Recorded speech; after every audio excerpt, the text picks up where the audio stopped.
intrat, dar pe mine m-a omorat dacă mă băgau ăla. Să mor eu, nu știu să o not. Nu știi? Nu. Ești de râs. Vezi, dracu, pe unde mergi? Pe poteca asta? Să vină ce dracu să fiți! Morați de inimă! Ai palpitații, bobiță! Noroc că inima e în partea stângă și nu e în dreapta. Ai palpitații, bobiță! Hai pe fetele alea din față, hai pe ele să bag picioarele. Eu fi o fată, dar îmi place să râd. Băi! Mi s-a ridicat jacheta. Hai pe fetele. Nu că mi-e fric. Bă, dar stați dracu, poate intrăm în ele.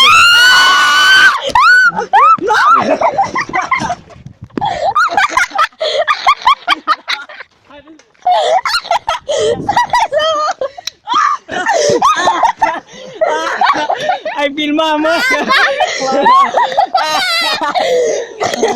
Hai după alea, uite-le! Deci eu mă rația și voi râdeți, mirați! Dacă mai faci o dată așa de toți dragi! Uite-o pe Cristina sau cum îi zice de la noi! Tu ești, da? Ai văzut, mă, că știa mea? Hai pe acolo! Hai pe acolo! Da-te, dracu! Hai acolo pe aici! Ai o cărcări! Dracu, s-a rupt ăsta!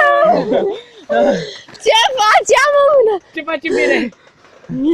Ia uite, ne plimbăm! Hai cazul, Doamne, dacă era aici! Ai strâmbat pe doamne! Iată-le!